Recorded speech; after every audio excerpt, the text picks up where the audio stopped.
Hello there and welcome to Bright Days. I'm Claire. And today we're tackling something that might be frustrating many of you. A kitchen that fights back instead of serving you.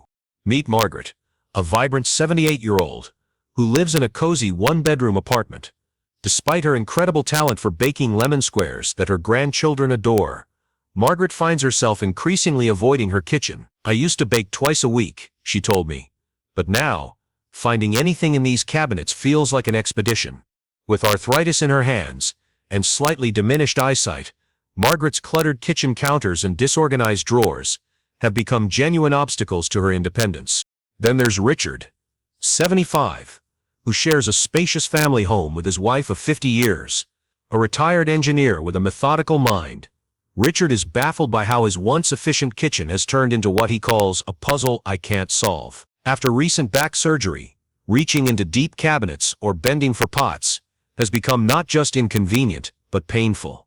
What Margaret and Richard are experiencing isn't just frustrating, it's actually impacting their health. A 2020 study from the Journal of Environmental Psychology found that cluttered living spaces significantly increase stress hormones in older adults, while a well-organized environment can reduce anxiety and improve cognitive function. Today, we'll walk through 12 common kitchen organization mistakes that might be making your daily life harder than it needs to be. But more importantly, I'll share practical, senior smart solutions that Margaret and Richard implemented, solutions that work. Whether you live in a tiny apartment or a spacious home, whether you're on a tight budget or ready for some investment pieces. The beauty of these fixes, they don't require major renovations or superhuman strength. They're designed specifically for our bodies and needs as we age, helping us maintain our precious independence and rediscover the joy of cooking. Ready to transform your kitchen from a source of frustration to a haven of efficiency. Let's get started with the first common mistake: countertop overload. The first mistake both Margaret and Richard were making: countertop overload. A problem that might look familiar to many of you watching. Margaret's kitchen counter had become what she jokingly called appliance parking lot. Her coffee maker, toaster, blender, food processor, and even a rarely used bread machine all competed for precious space. "I have to move 3 things just to make a sandwich," she sighed. With her arthritis flaring up on damp days, shifting these heavy appliances became not just annoying but painful. Richard faced a different version of the same problem. His counters had become catch-all surfaces for mail, medications, and miscellaneous items that never made it back to their homes. "I know I need to put things away," he admitted, "but when my back hurts, I just set things down wherever there's space." This countertop congestion isn't just visually overwhelming, it's physically taxing. A 2019 study in the Journal of Aging and Physical Activity found that unnecessary reaching and lifting contributes significantly to muscle fatigue in adults over 65, especially those with arthritis or back issues. Here's a solution that worked wonders for both of them. The 1-2-3 rule. It's beautifully simple. Keep only one large appliance that you use daily on your counter. For Margaret, her coffee maker. For Richard, his electric kettle. Allow 2 medium-sized items that you use at least 3 times weekly. Everything else must earn its counter space through frequent use. Or find a new home. Margaret invested in an inexpensive appliance garage, essentially a roll-top bread box, to house her toaster, keeping it accessible but not constantly visible. Richard created a simple landing zone near his kitchen entrance, just a small decorative tray, where he temporarily places mail and other items until he can properly sort them. For those on tighter budgets, even repurposing a cardboard box with a pretty tea towel draped over it can create temporary appliance storage. The key is being intentional about what deserves that prime countertop real estate. After implementing this rule, both Margaret and Richard immediately noticed something surprising. Not just more physical space, but a sense of mental clarity too. "My kitchen feels twice as big," Margaret told me, "and somehow I feel less tired when cooking." Wasting vertical space. The second mistake that was causing both our seniors frustration. Wasting valuable vertical space, though in completely different ways. At 5'2", Margaret found herself in a daily struggle with her upper cabinets. "I've got plenty of storage up there," she laughed, pointing to her top shelves, "but unless I want to perform gymnastics with a step stool, it might as well be on the moon." Over time, she'd simply abandoned those upper reaches, cramming everything into lower cabinets and creating chaos below while perfectly good space gathered dust above. Richard, standing at 6'1", had the opposite problem. With his recent back surgery, bending down to access lower cabinets had become excruciating. I found myself storing things I use daily on the highest shelves, he explained, forcing me to reach up constantly, which my physical therapist specifically warned against. This mismatch between our physical capabilities and kitchen storage isn't just inconvenient, it can be dangerous.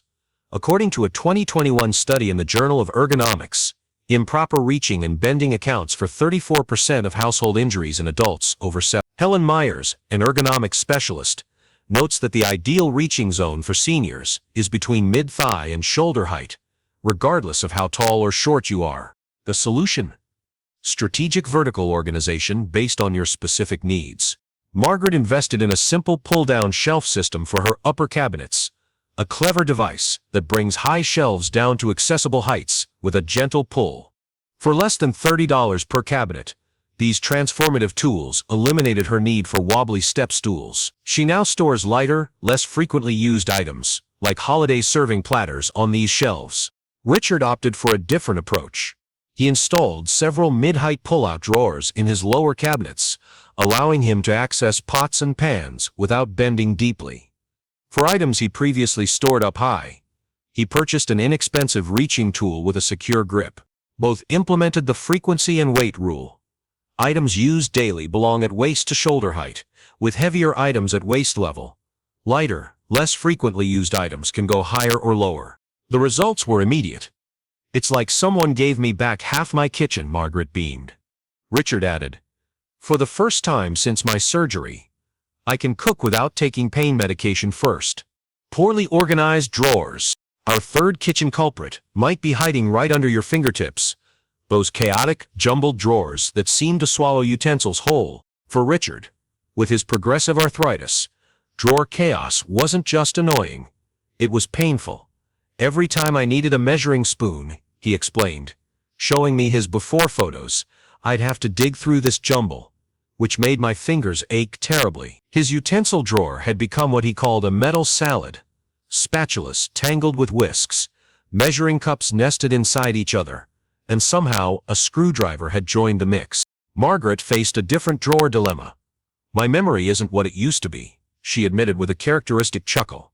"I'd open the same drawer 3 times looking for the same cheese grater." Her kitchen contained 6 nearly identical drawers, with contents organized by a system only she once understood, but had since forgotten. These drawer difficulties aren't trivial. According to rehabilitation specialist Sarah Chen, repetitive reaching and searching movements can exacerbate joint inflammation in seniors with arthritis, while cognitive struggles with finding items can lead to cooking frustration and even meal skipping. The solution that transformed both their kitchens: the drawer zoning method. Richard implemented an expandable drawer organizer, but with a twist. Rather than the standard compartments, he created zones based on cooking tasks.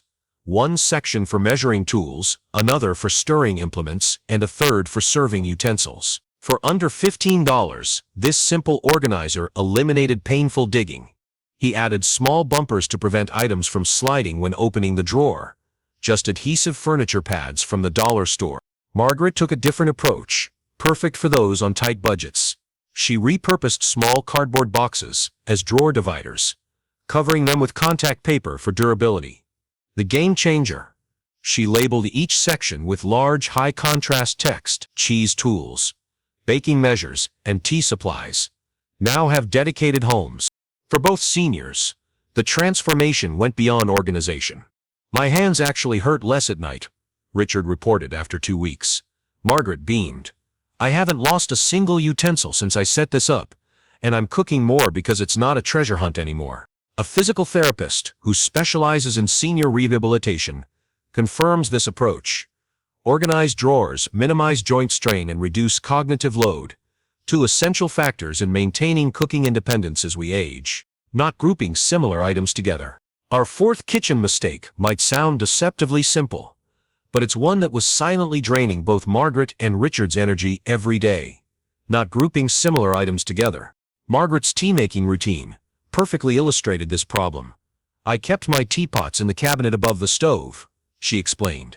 Tea bags in the pantry, honey in a different cabinet, and mugs across the kitchen near the dishwasher. Making a simple cup of tea required a journey around her entire kitchen, 4 separate stops that taxed her arthritic knees unnecessarily. Richard faced a similar issue with his breakfast routine. My cereal was in the pantry, bowls in one cabinet, spoons in a drawer, and milk in the refrigerator, he said. Then I realized my coffee supplies were scattered in 3 different places. With his back issues, these extra steps weren't just inconvenient. They were painful and exhausting before the day had even properly begun. This scattered storage approach is surprisingly common. Occupational therapist Elaine Wiley explains. Many seniors organize by category, all dishes together, all food together, rather than by activity. But activity-based organization can reduce movement by up to 40%, conserving precious energy and reducing pain points. The solution: the activity station approach. Margaret created a dedicated tea station in a single cabinet near her kettle. She installed an inexpensive shelf riser to maximize vertical space, placing tea bags below and mugs above. A small jar of honey and her favorite teapot completed this station. Now I can make tea with barely a step, she said proudly. It's such a small change, but it's given me back so much energy. Richard took the concept further, establishing 3 distinct zones: a breakfast station, with cereals and breakfast essentials all within arm's reach, a coffee station, with everything needed for his morning brew, and a medication station, where he keeps his daily pills alongside a favorite cup and small pitcher of water. For those on tight budgets, this reorganization costs nothing but a bit of thoughtful planning. The key is thinking in terms of activities rather than categories. The results speak for themselves. Margaret reports, I'm saving my energy for things I enjoy, not wasting it walking back and forth. Richard added, my pain management specialist actually commented on my improved mobility, partly because I'm not overexerting myself with unnecessary kitchen miles every morning. This approach doesn't just make practical sense, it's backed by science. A 2022 study in the Journal of Applied Gerontology found that activity-based kitchen organization reduced fatigue levels by 23% in adults over deep cabinet chaos. Our 5th kitchen challenge might be lurking behind those cabinet doors, the dreaded deep cabinet chaos that both Margaret and Richard were struggling with in different ways. Margaret's corner cabinet had become what she jokingly called the black hole. Things go in, she laughed, but they rarely come out. With her arthritic shoulders and diminishing arm, reaching into the depths of this cabinet had become increasingly difficult. I know I have 3 cake pans somewhere in there, she admitted, but retrieving them feels like an archaeological dig. Richard's deep cabinet issues stemmed from his back problems. After my surgery, bending and reaching became excruciating, he explained. I found myself avoiding certain meals simply because the pots I needed were stored in deep cabinets. His large stock pot, essential for making his famous chicken soup for family gatherings, had been untouched for months because accessing it required contortions his spine could no longer handle. This deep cabinet dilemma isn't just frustrating. It can significantly impact nutrition and social connections. Physical therapist James Morales explains, when accessing cooking equipment becomes physically challenging, many seniors unconsciously begin limiting their cooking repertoire, potentially affecting both nutrition and the social aspects of preparing meals for loved ones. The solution? Strategic deep cabinet organization with the right tools. Margaret opted for an affordable approach, perfect for renters or those on fixed incomes. She invested in 4 clear plastic bins with handles $3 each at her local dollar store, and categorized her backware by type: cake pans in 1 bin, cookie sheets in another, and so on. Each bin was clearly labeled on both the front and top, and she could simply slide out the entire bin rather than reaching deep into the cabinet. It's like having drawers without the installation cost, she beamed. Richard chose a slightly different solution. He installed a simple pull-out shelf system in his deepest cabinet, a weekend project that cost under $50 with his senior discount at the hardware store. Now, his pots and pans glide out to meet him, rather than requiring an uncomfortable reaching. My physical therapist actually recommended this, he noted. She said maintaining proper spine alignment while retrieving heavy items is crucial for recovery. For those with even tighter budgets, even a simple Lazy Susan can transform a deep corner cabinet for under. The transformation was remarkable for both seniors. Margaret proudly showed off her newly organized baking cabinet. "I made 3 different cookies last week. Something I haven't done in years." Richard's eyes lit up as he demonstrated his pull-out shelves. "I'm making soup again." You don't realize how much you miss these simple pleasures until you get them back. Ignoring adjustable shelving. Our 6th kitchen oversight might surprise you. It's something hiding in plain sight in most kitchens. Adjustable shelving that rarely gets adjusted. Margaret's cabinet shelves had remained in the exact same positions for nearly 2 decades. "I never thought to change them," she confessed, showing me her before photos. "Look at this. I have cereal boxes tilted sideways because they're too tall, and these tiny spice jars taking up an entire shelf with wasted space above them." This fixed arrangement forced her to adopt uncomfortable positions, stretching on tiptoes or crouching down, movements that aggravated her arthritis. Richard faced a similar situation, though with different consequences. "After my back surgery, my physical therapist emphasized the importance of keeping frequently used items between waist and shoulder height," he explained. Yet his cabinet shelves installed decades ago didn't align with these ergonomic needs. "I had heavy pots on shelves that required bending, and lightweight items at perfect reaching height, exactly the opposite of what my body needed." This oversight isn't uncommon. According to a 2021 survey by the American Association of Retired Persons, 78% of seniors have never adjusted their kitchen shelving, despite 64% reporting difficulty reaching items in their cabinets. The solution? The ergonomic shelf calculation method. Margaret approached this methodically. First, she measured her most frequently used items: cereal boxes, canned goods, and drinking glasses. Then, using these measurements, she reconfigured her shelves to accommodate these items perfectly, about 1 inch of clearance above. "I was nervous about moving the pegs at first," she admitted, "but it was actually quite simple." For stability, she enlisted her neighbor's help for the physical adjustment. Richard took a slightly different approach. Working with his physical therapist's recommendations, he created 3 distinct zones in his cabinets. The golden zone, between waist and shoulder, for daily items; lower shelves for lightweight, less used items; and upper shelves for the lightest, rarely used pieces. He used colored stickers to mark where each shelf peg should go, making the adjustment process straightforward. For those concerned about stability when adjusting shelves, a simple tip: remove items from one shelf at a time, adjust that shelf, then reload before moving to the next. The results were transformative. Margaret proudly demonstrated how her cereal boxes now stand upright with room to spare. "It's such a small change, but it makes me smile every morning," she noted. Richard added, "My physical therapist actually incorporated this shelf arrangement into my recovery plan. She says it's helping maintain proper posture throughout the day." Storing rarely used items in prime cabinet space. Our 7th kitchen mistake is one that sneaks up on all of us, but particularly impacts seniors with mobility challenges: storing rarely used items in prime cabinet real estate. Margaret's situation perfectly illustrated this problem. In her limited apartment kitchen space, her most accessible cabinets were cluttered with items she barely touched. "This enormous turkey roaster," she pointed out. "I use it exactly once a year at Thanksgiving, yet it occupies the most convenient shelf in my kitchen."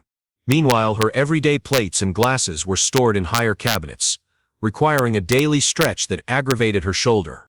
Richard had fallen into a similar pattern, though for different reasons.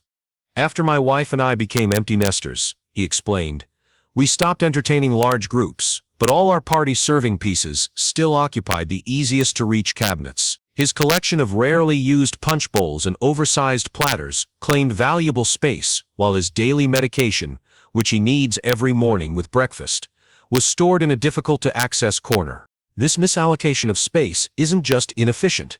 It can impact daily quality of life.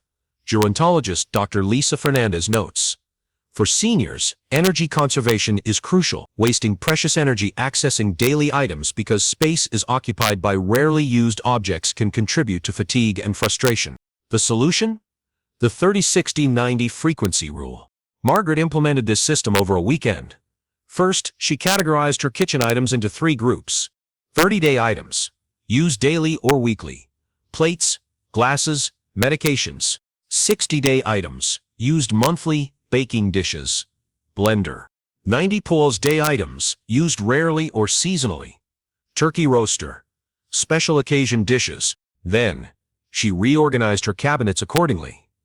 The 30-day items claimed the prime real estate, waist to shoulder height, in easily accessible cabinets. The 60-day items went slightly higher or lower, while the 90-day items were relocated to her uppermost cabinets or the storage closet in her hallway. Richard took a similar approach, but added a practical twist for his situation. He invested in a small, decorative cabinet that sits on his countertop, specifically for his daily medications and vitamins. "Now they're right where I need them each morning," he said proudly. His rarely used entertaining pieces were boxed and clearly labeled, then stored in the basement on shelving his son installed. For those in smaller homes without extra storage, even a high shelf in a bedroom closet can be perfect for seasonal kitchen items. The impact was immediate and significant.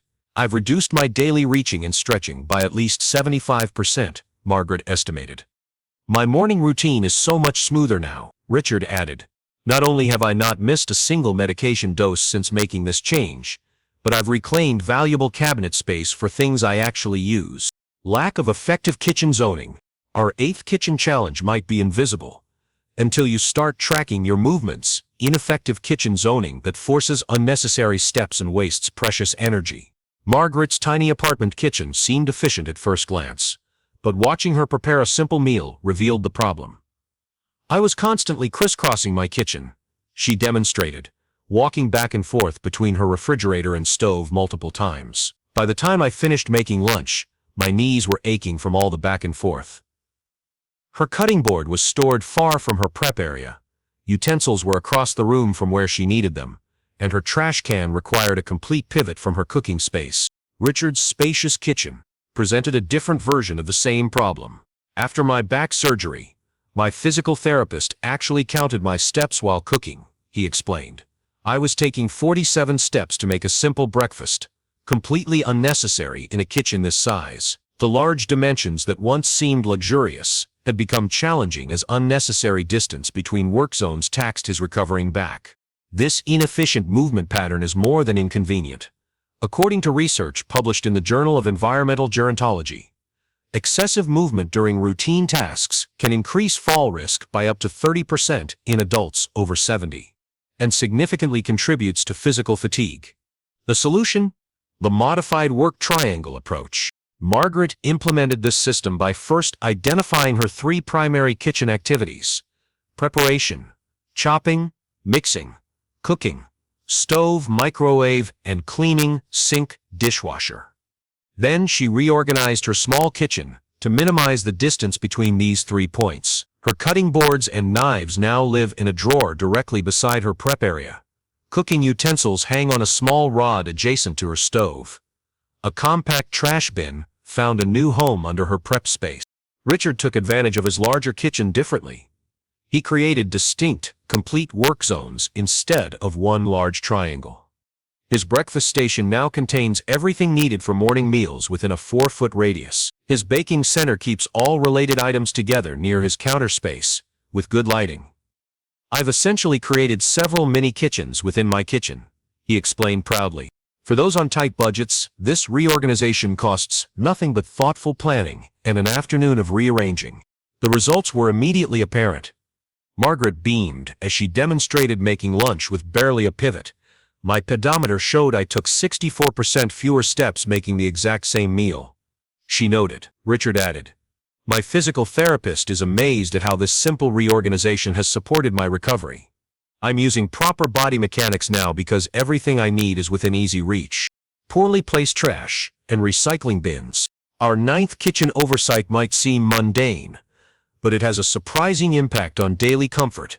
Poorly positioned trash and recycling bins that create unnecessary movement and strain. Margaret's situation illustrated this problem perfectly. "My trash can was tucked beside the back door," she explained, "nearly 15 steps from my main prep area. During meal preparation, she would accumulate vegetable peelings and packaging on her counter, then make a special trip to dispose of them.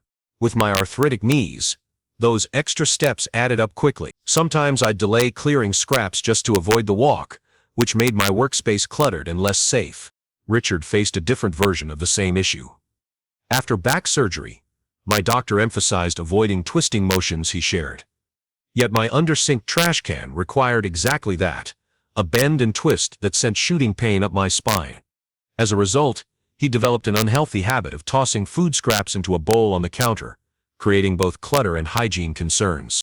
This seemingly minor inconvenience can have significant impacts, occupational therapist Marjorie Silverman explains. For seniors with mobility challenges, unnecessary trips across the kitchen, carrying waste materials, increase fall risk and energy expenditure. Additionally, improper bending to access under-counter bins can exacerbate back problems and joint pain. The solution: strategic trash placement based on workflow analysis. Margaret implemented an elegantly simple fix. She purchased an inexpensive, slim-profile trash can that fit perfectly between her prep counter and refrigerator, right where she generated most of her kitchen waste. It's not hidden away like designers might prefer, she acknowledged, but it's changed my kitchen experience completely. For recycling, she hung a small mesh bag on the inside of a lower cabinet door, making it easy to drop recyclables without bending. Richard took a different approach, suited to his specific needs. He invested in a dual bin pull-out system that his son installed in a cabinet directly beside, not under his prep area. The key feature, he demonstrated, is that I can open it with a gentle hip bump against the cabinet, no bending required. This hands-free operation allowed him to sweep scraps directly from cutting board to bin without the problematic twisting motion. For those on tighter budgets, even relocating an existing trash can to a more strategic location can make a significant difference without any financial investment. The impact of these simple changes was remarkable. Margaret reported, "My step count while cooking has dropped by nearly 30%, and my kitchen stays cleaner because disposal is effortless." Richard added, "My physical therapist actually incorporated this new setup into my recovery plan. She calls it spine-conscious waste management, and says more of her patients should consider it." Overlooking labeling and categorization. Our 10th kitchen mistake might seem cosmetic, but it has profound practical implications. Overlooking the power of clear labeling and categorization systems. Richard's experience highlighted this challenge perfectly. "My eyesight isn't what it used to be," he admitted, showing me his spice cabinet. "I'd find myself holding bottles inches from my face, trying to toggles between cinnamon and paprika." This visual challenge led to cooking frustration and even a few memorable culinary disasters. "Let's just say my apple pie once got a surprising kick from cayenne pepper," he chuckled. Margaret faced a different version of the same problem. "My memory isn't as sharp these days," she explained. "I'd buy ingredients I already had, because I couldn't remember what was in my pantry. Or I'd forget which container held flour versus sugar. This led to waste, duplicate purchases, and occasional recipe disappointments when ingredients weren't what she expected." This challenge is remarkably common. According to vision researcher Dr. Emily Chen, by age 70, most adults need 3 times more light to see clearly compared to age 25, and distinguishing similar items becomes increasingly difficult, particularly in poorly lit cabinets. The solution? The high-contrast categorization system. Richard implemented this approach with remarkable simplicity. He purchased transparent containers for his spices and added large print labels with black text on white background, the highest contrast combination for aging eyes. He then organized these alphabetically but added a brilliant twist: color-coded dots, indicating how frequently he used each spice. "Red dots are my daily essentials," he explained. "Yellow are weekly, and blue are occasional. Now I can find what I need even without reading the labels sometime."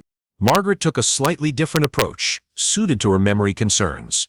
She created categorized zones in her pantry, with clear boundaries: baking supplies in one section, breakfast items in another, and so on. Each section received a large, laminated label, made inexpensively at her local library.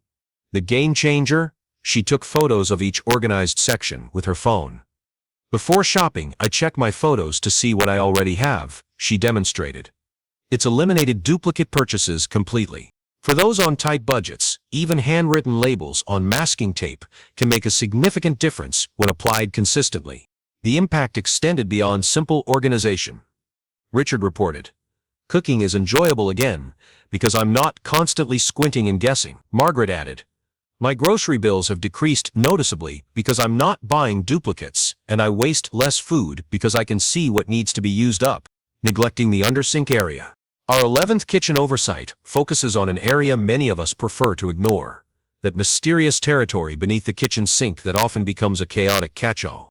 Margaret's undersink area had evolved into what she jokingly called the cave of forgotten cleaners. "I had products in there from the previous decade," she admitted, pulling out a dusty bottle. "Whenever I needed something, I'd have to kneel down, painful with my arthritis, and blindly fish around. Usually, I'd give up and buy something new instead of finding what I already had. This not only created unnecessary expense, but also dangerous overcrowding of cleaning chemicals." Richard's undersink challenge related directly to his back issues. "After surgery, getting down to floor level became nearly impossible," he explained.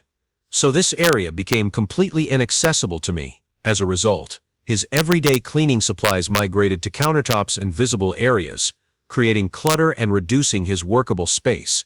This neglected zone presents unique challenges for seniors."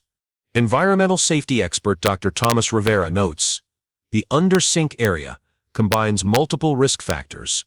It requires bending or kneeling, often contains hazardous chemicals, and typically has poor visibility. For seniors with mobility or vision challenges, this creates a perfect storm of potential problems."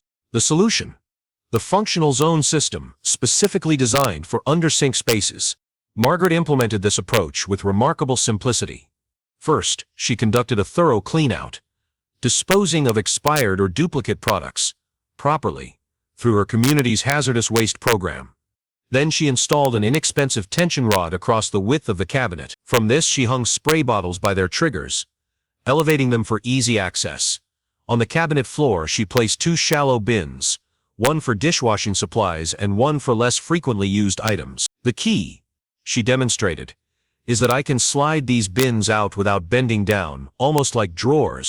Richard took a slightly different approach, suited to his specific needs. He invested in a simple 2-tier pull-out organizer that his son installed. The upper tier holds daily cleaning essentials, while the lower contains backup supplies. "I can access everything without any bending," he demonstrated proudly. "And the clear organization means I don't buy duplicates anymore." For those on tighter budgets, even repurposed plastic containers with handles can create slidable storage units without any installation required. The transformation extended beyond simple organization.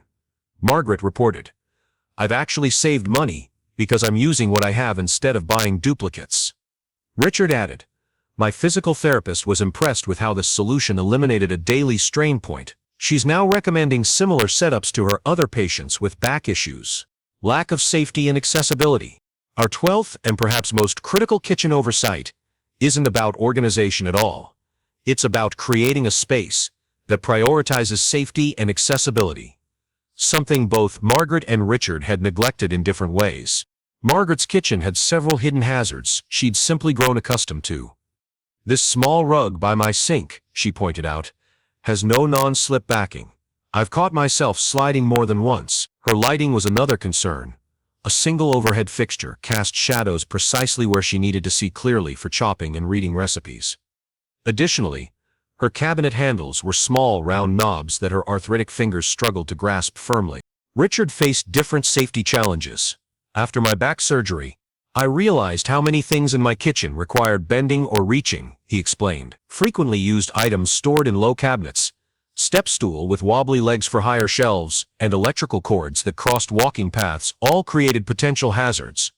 My physical therapist actually did a safety assessment and was quite concerned," he admitted. These safety oversights aren't uncommon. According to the National Institute on Aging, the kitchen is the site of nearly 20% of home accidents among seniors, with falls, burns, and strains being the most common injuries. The solution? The Senior Safety Checklist approach to kitchen evaluation. Margaret implemented several key changes without major renovation.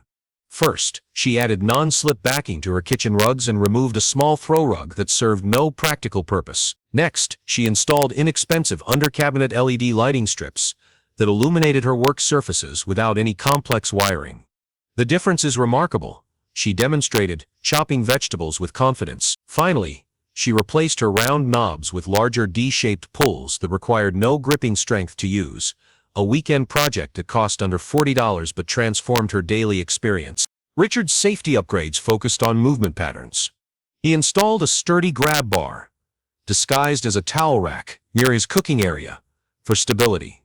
He relocated frequently used items to waist-height drawers and shelves, eliminating most bending. Most importantly, he secured all electrical cords along baseboards and established clear walking paths throughout his kitchen. My physical therapist says these changes have significantly reduced my fall risk, he noted proudly. For those on limited budgets, even simple changes like improving lighting, securing rugs, and reorganizing for accessibility can dramatically improve kitchen safety without major expense. The impact was profound for both seniors. Margaret shared, "I actually feel confident inviting friends over for coffee again. I'm not worried about having an embarrassing fall or struggle." Richard added, "My doctor says these kitchen modifications have contributed significantly to my successful recovery. I wish I'd made these changes years ago." Summarizing Margaret and Richard's journeys. Over the past 3 months, I've had the privilege of witnessing remarkable transformations in both Margaret and Richard's kitchens, and more importantly, in their daily lives. Let's take a moment to see the complete picture of how these seemingly small changes created profound impacts. Margaret's tiny apartment kitchen, once a source of frustration and physical pain, has become her favorite room again. "I've reclaimed my joy in cooking," she told me, during our final visit, preparing tea with smooth, efficient movements. The counters that were once cluttered with rarely used appliances now offer ample workspace. Her cabinets, reorganized with the 30-60-90 rule and equipped with pull-down shelves, allow her to access everything without straining her arthritic joints. The most surprising benefit, Margaret reflected, has been emotional. "I don't start each day feeling defeated by my kitchen anymore." This renewed confidence has extended beyond cooking. She's hosting her weekly card group again and has resumed baking special treats for her grandchildren's visits. "My daughter noticed the difference immediately," Margaret beamed. "She said I seem years younger." Richard's journey took a different path, but arrived at equally meaningful results. His kitchen reorganization became an integral part of his recovery from back surgery. "My physical therapist is amazed at my progress," he shared proudly. "She says the kitchen modifications have reinforced proper body mechanics throughout my recovery." His spacious kitchen, now zoned into efficient activity centers, allows him to prepare meals without unnecessary steps or painful movements. The safety improvements, from secured rugs to strategic lighting, have eliminated his family's concerns about his living alone. "My son used to call twice daily to check on me," Richard chuckled. "Now he knows I'm managing just fine." What's particularly noteworthy is how differently Margaret and Richard approached similar challenges. Margaret, with limited space and budget, focused on inexpensive solutions like tension rods, clear bins, and strategic reorganization. Richard, with more resources available, invested in some custom pull-out shelving and ergonomic improvements. Yet both achieve the same essential outcome: kitchens that support rather than hinder their independence. Dr. Eleanor Simmons, a gerontologist specializing in aging-in-place design, explains why these changes matter so deeply. The kitchen represents more than just a functional space. It's tied to our sense of nurturing, independence, and cultural identity. When seniors can navigate this space with confidence, it positively impacts their overall well-being and self-perception. Both Margaret and Richard emphasized that the journey wasn't about creating picture-perfect kitchens, but rather spaces that work specifically for their unique needs. "It's not about following design trends," Margaret insisted. "It's about creating a kitchen that respects who I am now." As we wrap up our journey through these 12 senior smart kitchen fixes, I hope Margaret and Richard's transformations have inspired you to look at your own kitchen with fresh eyes. Remember, this isn't about creating a showroom-perfect space. It's about designing a kitchen that honors your needs, preserves your energy, and supports your independence. The beauty of these approaches is that you don't need to tackle everything at once. Both Margaret and Richard started with small, manageable changes that made immediate differences in their daily lives. Margaret began with simply clearing her countertops and implementing the 1-2-3 rule, while Richard focused first on safety improvements like securing rugs and rerouting electrical cords. Research from the National Institute on Aging confirms what Margaret and Richard discovered firsthand. Environmental modifications that support independence can significantly reduce stress hormones and improve overall well-being for older adults. In fact, a 2022 study found that seniors who made targeted kitchen improvements reported a 40% increase in cooking frequency and a 35% decrease in kitchen-related fatigue. I encourage you to start your own kitchen transformation today, beginning with just one area that causes you the most frustration. Perhaps it's implementing the high-contrast labeling system that helped Richard distinguish his spices, or creating activity stations like Margaret's tea corner that minimized unnecessary steps. Remember that your needs are unique. What worked perfectly for Margaret might need adjustment for your situation. The key is to observe your own movement patterns, identify pain points, and address them systematically. I'd love to hear about your kitchen challenges and successes. What area of your kitchen causes you the most difficulty? Have you already implemented any of these solutions, or do you have clever fixes of your own to share? Please leave your thoughts in the comments below. Your experience might be exactly what another viewer needs to hear. If you found this information helpful, please consider subscribing to Bright Days for more practical tips on creating spaces that support your independence and joy as you age. Our next video will explore more ways to make daily living easier and more comfortable. As Margaret so beautifully put it, "My kitchen now respects who I am today, not who I was 30 years ago." That's my wish for each of you, spaces that honor exactly who you are now, supporting your needs while celebrating your continued independence. Until next time, this is Claire from Bright Days, reminding you that aging well isn't about fighting changes, it's about creating environments that change along with you.